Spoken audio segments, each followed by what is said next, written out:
Have you been dreaming about buying a piece of land, building your home right there on it?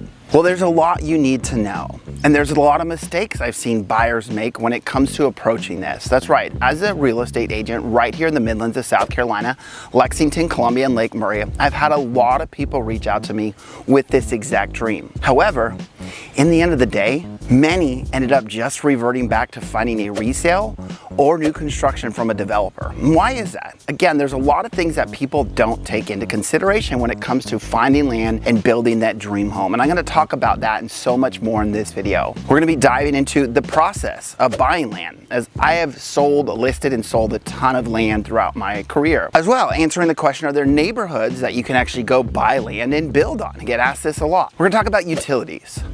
Public utilities versus that well and septic. And what does that actually cost? Construction loans, how do they actually work? Who are the builders, and will production builders like Mungo build a house on my land? And in the end, how much does it really cost? Because that's probably the biggest question I get asked. And lastly, the most important thing you need to know about buying land and building, and we're gonna cover that.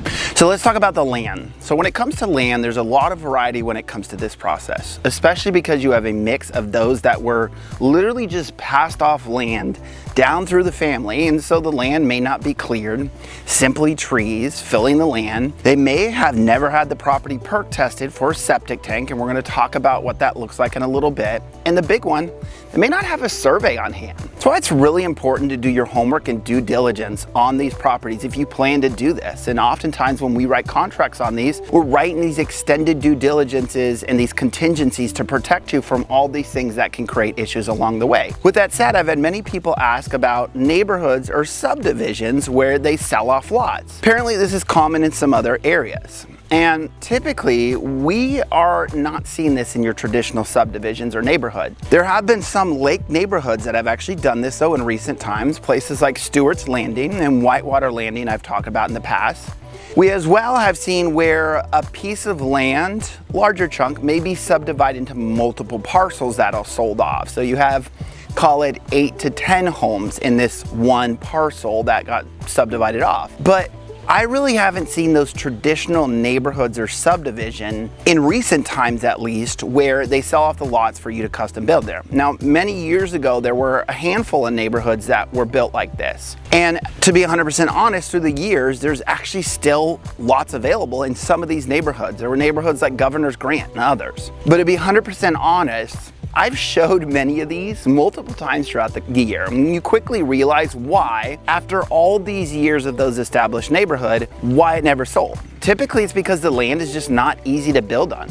Topography, some of them have had massive slopes where, how are you gonna do this? You're just gonna have to build an expensive basement home or what? As well, I've seen some that truly have floodplains right there in it, and that's why they still sat there. That's why I tell people all the time as we dive into this, it's not as simple as most think when we first talk. And with that said, who am I? Which will roll into why is it so hard to find an agent to help me when it comes to land? So for starters, my name is Brandon. My team and I of local real estate agents have truly been helping people from all over the country relocate right here to the Midlands of South Carolina, Lexington, Columbia, and Lake Murray.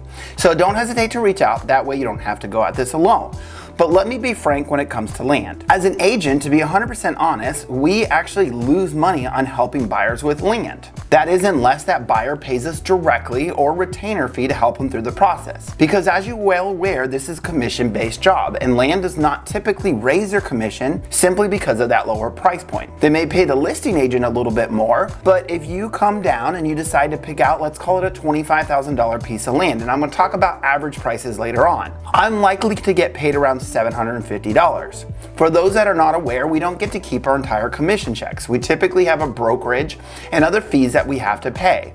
And my per transaction fee are over $750. So in essence, I'm losing money to help a buyer if they're just buying land. So this is part of why you have a hard time with agents when you say you're buying land. As well, many of the builders on the custom side don't actually compensate us when it comes to helping buyers build their homes. There are some, and so if you are like, look, Brendan, I don't want to go at this alone, I will show later those builders that I do know that do. As well, as someone who has listed multiple pieces of land and tried to help a few buyers that did not to be 100% honest, workout, and we'll talk about that. I can tell you it's probably one of the most complex processes because of what I've talked about before and what we're going to talk about in the future. Trying to get surveyors out to the property, as many are backed up, meeting up with builders to get a quote, getting DHEC, which is now known as SCDES for those looking, which again we'll dive into, only to find out the house only perks for 3-bedroom house and you were hoping for 5, so starting back over after weeks, if not months, of diligently working on this. So not only are we losing money, but is also one of the most complex transactions with moving parts that we deal with. With that said, as we dive into this has been my personal experience, and others may have different viewpoints and opinions. There are some that are both agents and custom builders, so they can kind of do it all in one.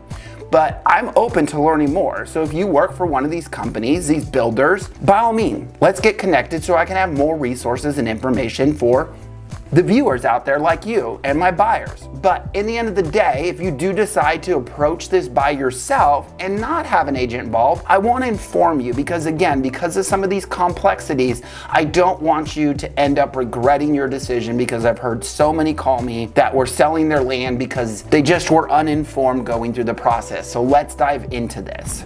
All right, so let's talk about utilities, something really important. And we'll get started with probably the big one I hear is internet. So a lot of this is actually going to be for my people that like to call about going off the grid, than those that are looking for those places that are close to town where obviously it's more prominent to have internet. What I hear often is that people are trying to move to South Carolina, especially from California. I can joke about that because that's where I'm from. And they're trying to get off the grid. And sometimes they say they want to build a compound for them and many times their friends and their family and essentially be left alone. Get it? Especially coming from California. Well, many times you find this in the more rural areas, right? It's not going to be per se in town, especially for the cost of land. And the question becomes, what kind of internet service will you have? Because most time I talk, a lot of these people work from home, which is why they have the ability to go get off the grid because they don't necessarily have to go drive to some sort of job. But trying to find reliable internet in random rural South Carolina, I promise you, is not that easy. And understand Starlink is becoming more popular around the country, but you'll want to figure this out first before you get too far into this process. As well, for my compound people, the next part is pretty important too, water and sewer. So first let's start with public water and sewer. If they do have it, you're gonna have to pay what's called a tap fee. Essentially, you have to pay to tap into those public water and sewer lines. And then you have other places like Chapin where you also have to pay for this grinder system before you get that sewer into their system. And so just on the basics, not talking about the grinder, I've seen quotes to get sewer hooked up around $5,000, including the line and the tap fee, and about $4,000 for water. And of course, there's a lot of variance in this, so you'll need to check with the exact municipality that you're looking to buy in. Now let's talk about if there is no public available, because again, as you move out, it's very common that you don't see public water and sewer available in these more rural areas. Benefit of at least the well is our water table is pretty low. So finding water isn't usually as much of an issue, but depending on the depth will determine the cost. I mean, I've seen quotes recently from about 150-foot well for $8,500 with $17 per foot after 150. And I've known people that have had wells as deep as 300 feet. Now let's talk about septic. This is a little more complex. In order to get approved for a septic tank, you have to do what is called a percolation test. You often hear people talk about a perk test. And basically the simplest way to explain it is processing how well the water and waste will flow through the current soil that you're sitting on. This is where, again, the compound people come back into play, because I often hear I need a piece of land that can have 4 houses on it for my friends and family. Well, that means if it's not on public water and sewer, it has to perk for 4 different houses. And to be 100% honest, when looking at this, I've yet to come across a piece of land that already has been perk tested for 4 houses. So that is a process that you're going to have to go through and hope it passes for everything that you need. And trust me, going through this personally, I've seen more than one not get approved for the amount of bedrooms they wanted. Following up on that, what I have seen, septic itself costs anywhere from $7,000 to $8,000 for starters. Obviously more the bigger the house that you're gonna have. If it does not perk, they have hybrid systems. And from what I've seen, these cost significantly more. I mean, I'm talking upwards $20,000 plus. And again, what contributes to that? You may ask, and a lot of it has to do with soil, which we'll roll into next. So out here in the Midlands of South Carolina specifically, we kind of have a mix. We transfer from what is considered the sand line into the Piedmont. And so we have a mix of sand, clay, and some more rocky area. And so each soil is going to perk a little bit different. They say sand tends to pass a little bit easier, at least from what I've seen, but of course, this also rolls into, besides the perk test, the cost of grading. I mean, if you're on sand, fine. If you start to hit that rock though, that cost is going to be significantly more to start clearing the land. More important things to know about land: restrictions, easements, and landlocked. That's right. We have a lot of land out here that I've seen that people find, hey, this cheap piece of land, and it's landlocked. Right? It's sitting in the middle of multiple other pieces of land, and you're going to need an easement to actually access that land. And of course, you hope that at some point that easement was deeded, because if not, then you're going to have to go through that process as well as restrictions, right? Not every land is, hey, it's your land, do what you want with it. There are definitely restrictions, whether it's zoning or whether it's local government, or even some areas have specific restrictions on that. And so again, these are things that you have to look into as you're doing this land and looking into the land. And again, as I mentioned before, surveys. This always takes people back, but many again do not have recent surveys. We're not required to do new surveys every time a property changes hands here in South Carolina, so to be 100% honest, most don't. And so I've come across a ton of land in my time that there are no surveys available. And trust me, the county tax records are not a reliable resource when it comes to this. And you'll be hard pressed to find a builder that will build a house on a piece of land that doesn't have a survey on it, which means you're going to have to get one done or convince the seller to pay for one. And I've seen these range anywhere from $800 to $1,500. But to be 100% honest, the true challenge I've personally found with this is getting surveyors out to survey the land. Many surveys are backed up, and some of them you're actually lucky to even get a call back, as some of them will only deal with large projects. Again, this has just been my personal experience, and since I know many of you are going to go at this alone, I wanted you aware of what you may be signing up for going through this process. Like I said, it's a lot more complicated than just buying a house because of all the nuances that come into land. And even though, like I talked about before with the real estate agent, you want to make sure your contract is protecting you from all of these pitfalls that you may run into, because the last thing you want is buy this piece of land, go to the builder, and they said, we can't do what you want to do. And now you got basically a piece of land that you got to turn around and sell. Heard this, unfortunately, from more than one person. So let's dive into loans when it comes to construction. This part actually confuses people quite a bit as well, because the process is not going to be like your traditional mortgage. Ideally, you're going to want to outright own the land before you move to that construction loan. Now, there are products where you can bundle it all together, and you'll have to talk to the lender about this more, but remember all those nuances that come into buying the land, so you'll want to figure out this stuff before you dive into starting to pay for these loans. But typically, there are two different types of construction loans. There's what's called construction to permanent loans, and it kind of functions in two different phases: the construction and the post-construction. So during the construction phase, the lender gives out payments or draws to cover the cost of that land if you're building it in, the materials, labor, permits, and other expenses. And the lender works closely with an inspector to ensure that the construction continues on schedule and on budget. And then the construction phase typically lasts about 1 year, but can vary depending on your lender, permitting, scheduling, the project size, and of course, the construction itself. During this time, you might only need to make interest payments only.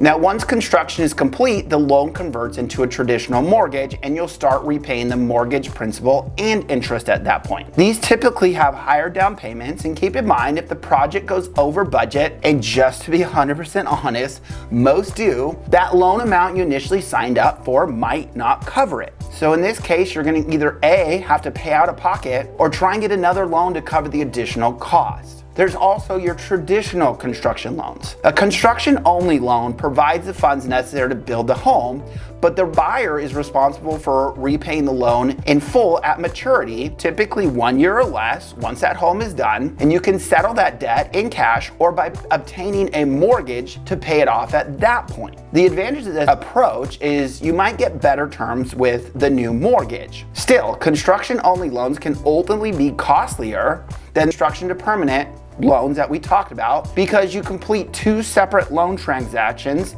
and pay 2 sets of closing costs, which tends to equal thousands of dollars when it comes to this. And of course, you have to invest time and energy shopping for a mortgage once that time is getting close. So another consideration, if your financial situation worsens during the building, you might not be able to qualify that second mortgage that you're going to have to get later on. And therefore, you might not be able to move into that house. Now, the third option is someone like Madison Home Builders that we'll talk about in a little bit. They specifically, and there may be others out there that do this, have options to use the deed for your land as collateral.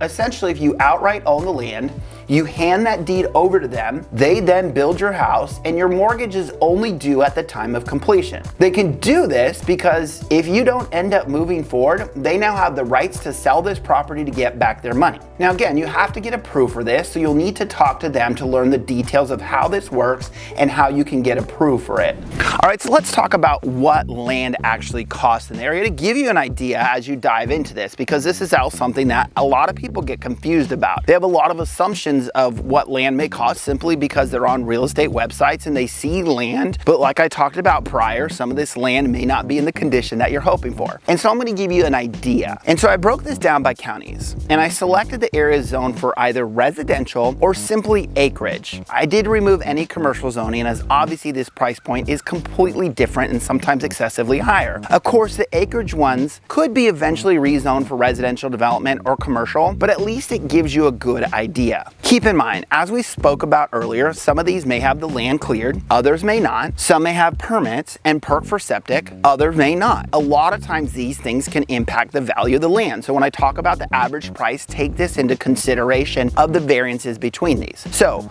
I rolled back to the beginning of the year to give us an idea of what's actually sold in our market. All right, so we get kicked off in Kershaw County. So Kershaw County, that's gonna be the Elgin, Lugoff, Camden area. And I broke this down into the different acreage price points or acreages that many y'all ask me for. So we have that less than an acre. We're gonna do 1 to 5 acres, 5 to 25, and then 26 to the max. So let's get started with the higher 26, and the highest I've seen since the beginning of the year in Kershaw County was 127 acres. So to give you an idea, this threshold, homes or land I should say, sold between 135,000 and 589,000, with the average coming in at $273,121 for the land. The price per acre came in between approximately $2,500 an acre to $5,917 an acre, with the average coming in right around $4,300 an acre.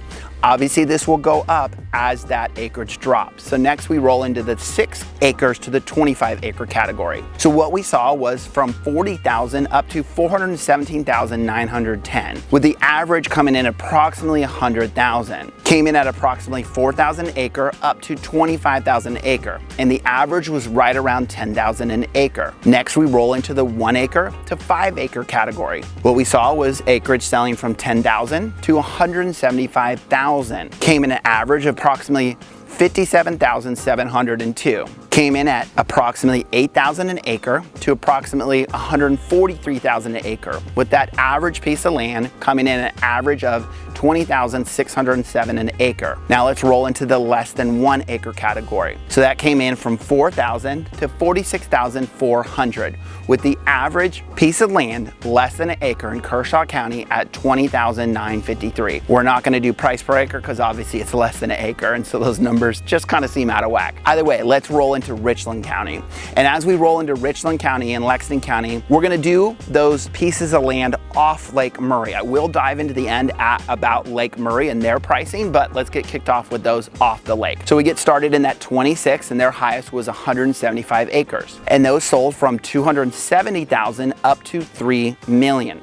And the average was 1.5 million. There are only 4, so I'm gonna break it down that way to give you that price per acre idea. 1 at 8,000 an acre, 2 around 17,000 an acre, and 1 at 25,000 an acre. Next, we roll into the 6 acres to 25 acre category. Those range from $58,600 to $590,000. The average though for 6 to 25 came in at $207,659. Came in at $3,800 an acre up to $46,000 an acre, but the average in the 6 to 25 category was $18,000 an acre. Next, we roll in the 1 acre to 5 acres in Richland County. So those range from $5,500 to $167,500. The average came in at $63,771. Ranged from approximately $4,000 an acre to approximately $43,000 an acre, with the average coming in at $28,000 an acre. Now we roll into the less than 1 acre category. Range from $3,000 up to $360,000 with an average around $40,000 in the less than 1 acre in Richland County. Again, not going to talk about price per acre in these. Next, we roll into Lexington County. Again, we'll start off with off the lake and talk about the lake, land on the lake after this. From 26 acres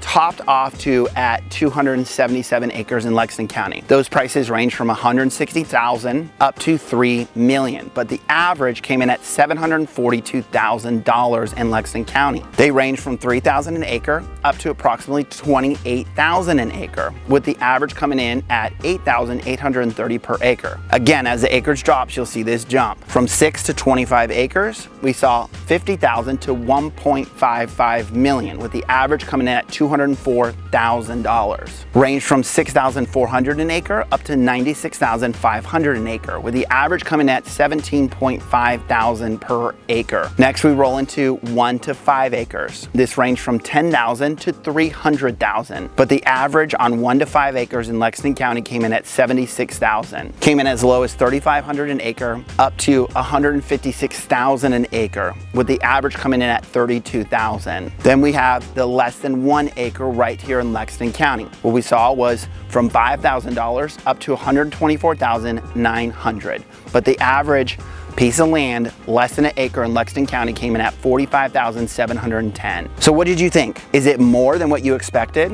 Because typically that's what I find. A lot of people assume it's a lot cheaper and because they're looking on that lower average, but once I start talking to them about the cost it's gonna take to get that land to where they need it to be, obviously you can see where those price discrepancies come in. Either way, let's talk about Lake Murray. And as we talk about Lake Murray, I'm not gonna be breaking down by county, just general Lake Murray. And I did not dive into whether or not they were DOC approved, as if you watched any of my videos about Lake Murray, and I hope you check them out if you are considering Lake Murray right here in South Carolina, because there's a lot you need to know, including restrictions that determine whether or not you'll be approved for DOC. As well, to be 100% honest, there's lots that are lakefront, but in what is considered to be a protected fringe land that don't get DOC approved either. Either way, let's dive into that cost of land in general on Lake Murray, water frontage at least. So less than 1 acre, what we saw, ranging from $110,000 up to $644,000. Average though of less than an acre on Lake Murray was $304,000. Next category, 1 to 3.6 acres is where it maxed out on Lake Murray only, and of course this resident, of course there may be some commercial out there, but we're not talking about this. But what we saw was ranging from $130,000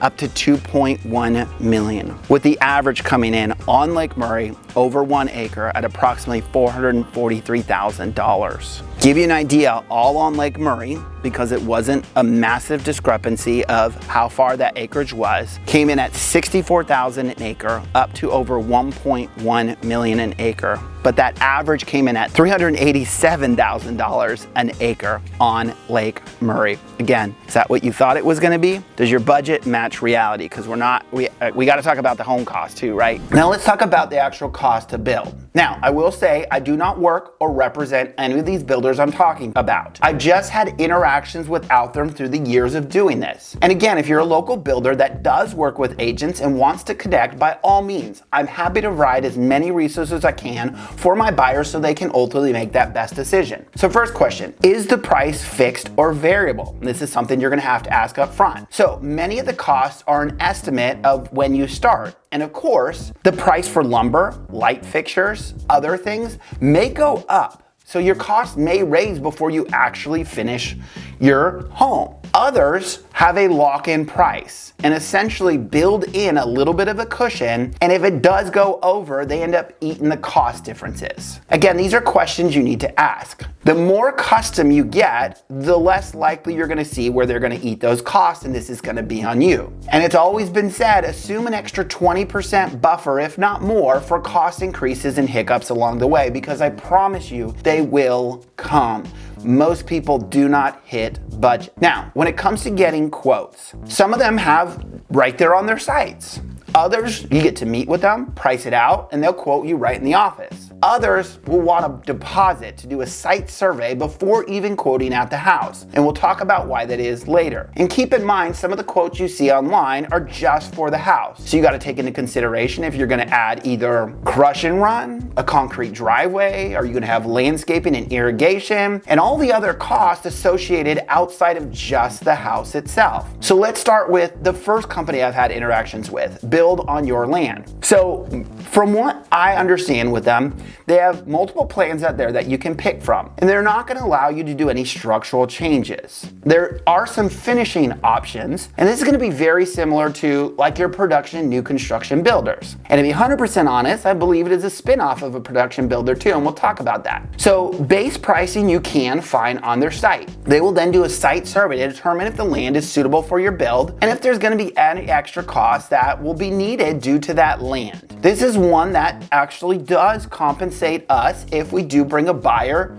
to their office that ends up moving forward. Next, we roll into Madison Home Builders that I talked about already with the loan. Now, they will allow some changes to their plans, and you can find them again on their website. But we're not talking about major changes. Hey, can we move this wall? Hey, can we shift this a little bit? They, on the other hand, do not compensate us as agents, so we will not be paid if we bring you to them. Next, we roll into Schumacher Homes, a little bit bigger of a company and work in a variety of different areas, but we do have an office here in the Columbia region. So every time I have met with them, you go in and they pick your brain to learn what's most important from you. And then out of the array of floor plans they have, they typically will pull up a couple that they think will match based on what you tell them, versus it being truly custom. With that, they will have some adjustments to those plans, but again, we're not talking about full customization here. And they will sit you down in their office, run you through all those options, and give you kind of that general quote of what they expect it to be. If you agree and you like the quote, they will take a deposit and then come out and do a site survey to again determine if there's any further costs you may have. Now with them, they do partially compensate us, they don't entirely.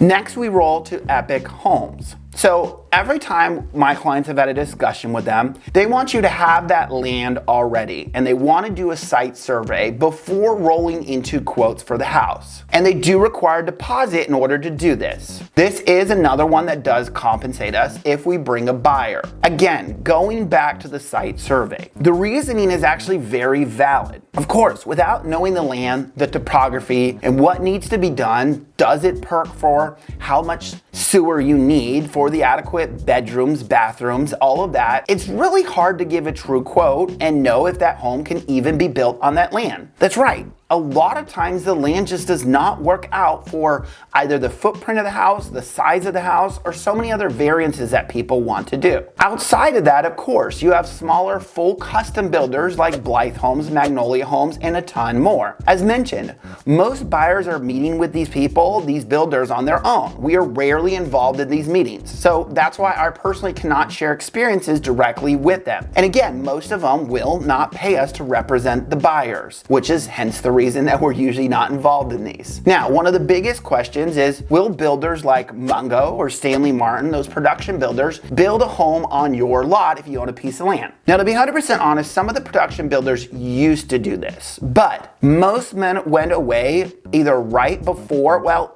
to be honest, so Essex Homes used to do it. Essex was acquired by Stanley Martin Homes. Right before that, shortly before that acquisition, Essex stopped doing it. So the short answer with Stanley Martin is no. Mungo did it up until the pandemic. Obviously, with the changes during the pandemic, they just could no longer do that anymore. It just did not make sense. So the short answer is no. Now, there are some that may do it. Again, the majority do not. For instance, McGuinn used to do it, and this is where I believe, don't quote me on this, that Build on Your Land is a spinoff of McGuinn. All the signs point to it, but it doesn't directly say that. The last I hear about is barn dominiums, whether you're buying a kit or having a company build it for you. I've heard this more and more in recent times as barn dominiums become popular. The big thing is you need to get with the county that you're building in to determine what is allowed with code. As we have seen some built in our area, but again, there are things that need to be done from my understanding, such as making sure you have a permanent foundation and more. Again, there are companies out there that will install these in our area, so you want to reach out to them directly to see what they have to offer.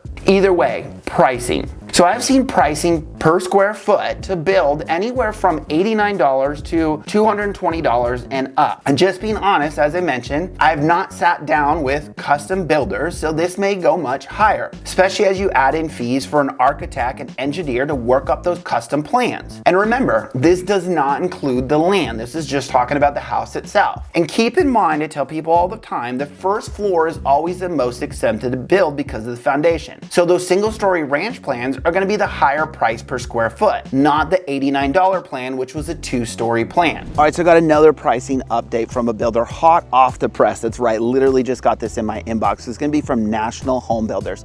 They're another semi-custom home builder, and not only do they do, hey, buy a piece of land and we can build on your land, but every once in a while they go and buy out some tracts of land where they will sell right there on there. So you don't have to go find the land. And these are gonna be 5-acre lots over in the Dutch Fork part of Irmo. If you watch my videos, you know whereabouts that is.